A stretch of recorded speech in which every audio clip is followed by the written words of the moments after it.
Well, welcome back to the second part of this Oxygen 250 discussion. In the first part, of course, we talked about the changing role of channel partners, and we also talked about killer AI use cases. In this second part, we're going to be tackling a range of big questions, starting off with AI and jobs. So Microsoft has laid off another 15,000 employees this year alone, and a lot of the stories are it's in conjunction with AI. And I'm hearing that some MSPs, if they're expanding, they're more likely to expand with recourse to AI, on their service desk rather than taking on more employees. So I'm wondering how that's playing out at the partner level. Will we see channel partners follow suit and downsize because of AI? I did notice yesterday Sunday Times mentioned that grad jobs are down 30%. And a lot of that is because those first line type of roles are being almost cannibalized by a little bit of technological unemployment. So deploying AI in certain functions within the business does mean that there's less to go around. I'm seeing us grow in areas that are making an impact for our customers, and that does need to be human-led. So yes, there may be parts of a role that needs to be almost outsourced to the technology, but that leaves you in a better space to create revenue generating activities. So yeah, growth will come in exciting ways, may not always be headcount driven, but I'm not seeing, in our particular part of the world, a drop. Sure. Well, if there isn't a CEO in every channel partner out there and company looking at systemization, AI and tooling, I'd be amazed, right? The efficiency gains, the productivity gains it can give a business, you need to be looking at that, right? So does it mean that roles might be different in the future? Yes. Does it mean that our people today should be using AI systemization and tooling to become more productive and therefore be able to do different things quicker or become more effective? Yeah, I think it does. And does it mean that we should be able to scale the revenue and growth of our businesses at a faster rate than maybe scaling headcount? Probably, yeah. But I don't think, we're not vendors and we don't create the source code, the software, the products. So proportionally might be slightly different in the channel. Yeah. But do I think that roles will look different? Yeah, absolutely. And as Candice said, we're already starting to see the advent of that. No, definitely. Ross, you got an opinion on that as well? Yeah, very much so. I think what I see is that particularly in the channel, the MSP, the VAR, the SI community, Al's talked about his people. Candice has used the term human-led a couple of times, which I think is a great term. I think a big part of the value proposition of the Oxygen 250 is its people. It's a big USP. It's not always the most easy one to articulate and make tangible for the clients, just because it's kind of the proof in the pudding's in the eating in that regard. So I think it's very different to a vendor in terms of the importance of the quality of the people and the white glove or the human interaction of the people. So what I'm seeing in some of our customers, and I would say probably a little bit more in the US than here actually right now in terms of some of our US based customers, is that I'm not seeing the channel partners make swerving redundancies and get rid of lots of people in their organization, but I am seeing them not replace them when they go. So by natural osmosis, people are leaving the organization and not replacing those roles with other humans. They're perhaps getting another member of the team to pick up their role also, and using a bit more automation, they can get effectively two for the price of one. So, and again, I think we're at the very early stages of that. As I said, and we've got one particular US customer that's probably more ahead than anyone else I've seen in that regard. But as I said, they're not making redundancies, they're not getting rid of people, but they're quite a big employer. They've got well over 1,500 people that work for them. So by natural staff attrition alone, they have a reasonable headcount churn over the years. So I think it will be different in the channel, and I think we'll see a bit more of that. I think we might also see a little bit more of a requirement around outsourcing and doing things in a slightly different way. And again, automation is going to drive some of that, but that's the feedback. I would say what we're seeing is not swerving 5, 10, 15% of the organisation being made redundant, because I think for most people in the channel it would be hard to keep the lights on if they did that. Whereas, as I say, it's just not replaced when they go. Yeah, and if you look at the Oxygen 250 figures, the growth was down a bit. I think it was 12 or 13% in the latest year. These figures are fairly, they're outdated now because it was 6 months ago. But it was down from, I think, about 18% the year previously, and a lot of that is driven by consolidation, so it obviously inflates that number. I just feel that organic growth is quite rare in the current market. It's hard for a lot of players to achieve organic growth, and that's because of the tough economic backdrop and the extra costs that have come into the business. So you had the NI hike in April as well. So how have the two of you, your organisations, how have you coped with these changes, these extra costs, and this tough economic backdrop over the last 6 months, say? Yeah, we have hospitality as one of our sectors, and I think it has been the most exposed to those changes. Since October, 69,000 jobs have been shed in the hospitality sector in the UK. And if things aren't changed from a fiscal perspective, I think that is set to rise. The headline was 200,000 jobs at risk. So that is quite a fragile environment to be in. It does call for fiscal reform. It does mean that the way we contract with those organisations needs to be flexible and almost future-proofed in a way that we're going to actually add value to them. It can't be in the traditional MSP contract for those organisations. So we're seeing different business models come to play. We're seeing maybe a bit more diversification in some of the other tangential areas within the industries that we work with. So bleeding more into professional services or doing things that are slightly more packaged, like I mentioned earlier, is giving those businesses the ability to actually come in with a predictable view, because couple NI with the interest rate backdrop, and you have I think people are quite cautious with regard to spending, particularly on the IT and tech side, apart from looking for more types of productivity gains. Sure. No, great. And now? Yeah, I mean, you said organic growth was tricky in this market, and I'm delighted that we've just completed our 19th year of sort of consecutive profitable organic growth, and the plan is to have our 20th year and beyond, Doug. So I think, has the additional costs coming in from like national insurance, for example, dampened our ambitions? Not at all.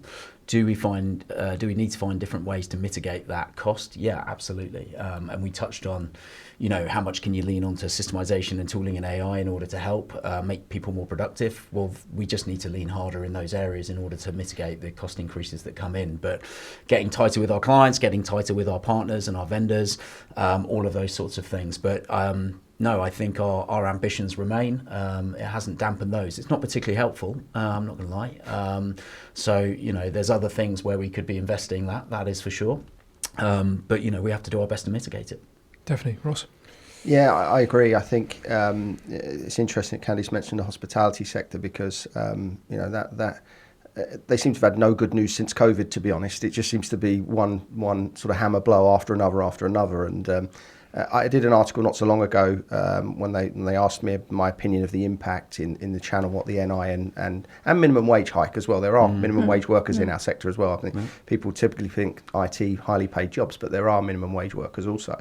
And I said then, and I still believe it, and that the channel are entrepreneurial, the channel are a robust bunch, and no matter what the market conditions, the vendors, whatever throw at them, the channel kind of always finds a way. And I still absolutely believe that. I've not seen any evidence that changes my opinion on that one minor bit.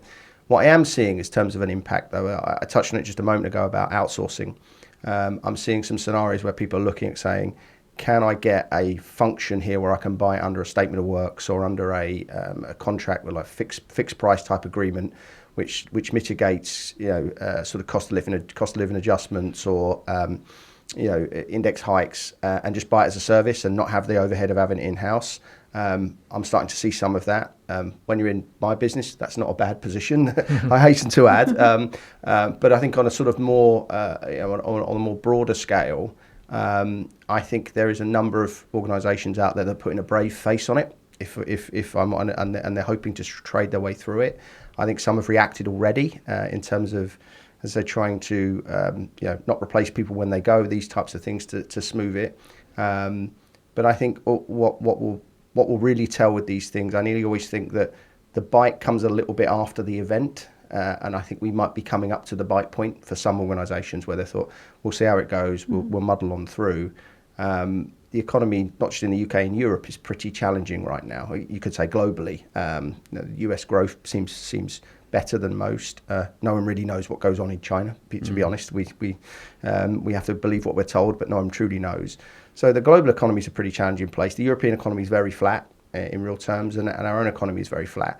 That with continual rising prices, I guess inevitably will lead to one thing, and it will lead to organisations reshaping some way degree to the market conditions. And I'm not sure that bite has really grabbed hold hard yet. And I hope it doesn't. I genuinely hope it doesn't, because as I say, we're talking about people's lives and their jobs and their ability to pay their mortgages and those types of things. But I suspect that we might see it, back end of this year. Autumn budget will be interesting and see what happens post that. But circling back to close out on a positive note, Doug goes a bit of a prophet of doom there for a while. Yeah. But circling back to that, as I said, the channel is a resilient, robust bunch that's had a lot thrown at it for decades and decades and decades, and every year comes back stronger. And I have no doubt we'll do the same again. And so there'll be some bumps along the road, but the channel tends to find a way, and it will do this time as well. Yeah, if you look over the years, COVID, we've had chip shortages, there's global wars, there's macroeconomic issues, right? Every year there's something, right? And as Candice, as you said, for us, it largely comes down to how it impacts our clients. I guess from your perspective, it's largely how it impacts the channel, right? Yeah, correct. And the knock-on impact of that. So, if our clients feel the cost increases and they have to mitigate that, they mitigate for that in different ways. But if you looked at our client base today, I mean, they're spending millions and millions more because of these changes, such as NI. So, that does have to play through somewhere. So whether that's making people in their businesses or in their, industry redundant, or whether they're looking to mitigate them in the same way as we are, it's a real challenge. So, yeah. I think a real good real life example of that, actually, circling back to sort of retail hospitality, is if you go into a supermarket now on a Saturday morning, it used to be full of checkouts open with typically, sort of college kids and sixth formers working the tills. Now there's hardly anyone doing it. They're all self-serve automated machines, and there's a few people milling around. Some are youngsters, but typically they're more sort of retiree age people, I would say. But actually they're getting the same throughput done through sort of self-service and technological innovation with 1/10 of the people that they perhaps had only certainly 10 years ago. And I think that's a great living example of how that's had an impact. And I think we'll see more of that. We've seen it in places like, hospitality, McDonald's, Burger King, where it's all, you order yourself now. You don't go to the counter and order, you hit buttons on a machine and it does it for you. And in many respects, we're more comfortable with it because we don't have to talk to anyone. But I think that is as a sort of snapshot of a real world scenario of what we're seeing, as I said, and we might see an acceleration in that. Hope not, but we might do. It's going to be tough for Gen Alpha, isn't it? Coming into the workplace in a few years' time, extremely tough. Those entry-level roles, as you talked about, Candice, is, I think, extremely difficult. So the skills they come out of with further education or college with, and apprenticeships, etc., are hugely, hugely important. So, that's our responsibility to make sure they're coming out with the right skills, I think, especially into the tech sector. For sure, yeah. And just to add in a positive note, I mean, the two of you around the table are performing really well. Organic growth, you're saying again this year, which is great. And Softcat, who you might say are a bit of a litmus, really overperformed in their most recent results as well. So there's definitely some cause for optimism. But obviously I'm a journalist, so I'm always on the lookout for scoops. So maybe if we could just end by asking the two of you, tell us one exciting development that you have planned for the second half of the year. I think you mentioned it, Al. You're talking about Service Desk and looking for the AI impact. We've got this notion of shift left with all of our tasks, making sure that automation is in place to, one, do good case deflection, make sure that there's lots of self-serve. I want to go one step further to shift left and shift up, so that every single role within our organization is looking for what is that differentiator that's going to make us truly relevant, not just as an internal stakeholder to the Wanstor business, but try and really light the fire in our hospitality clients, in the professional services clients, and then make sure that charities are able to do what they need to with the tech that they're going to invest in. Fantastic. And Al?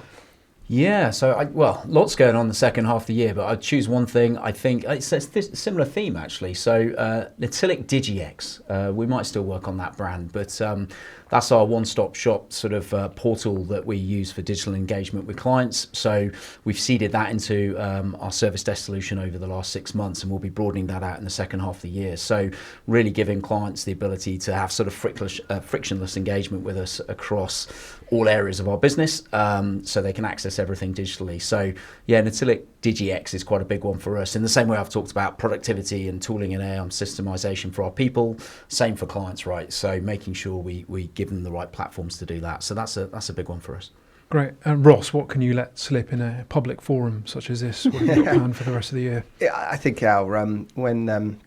when you've got Rich as your chief marketing officer, you can't keep any secrets for very long. But I think what we're really focusing on, doubling down on, is really kind of three work streams, and that is ultimately to recession-proof our business as much as we possibly can. So we spent a lot of money last financial year in growing internationally.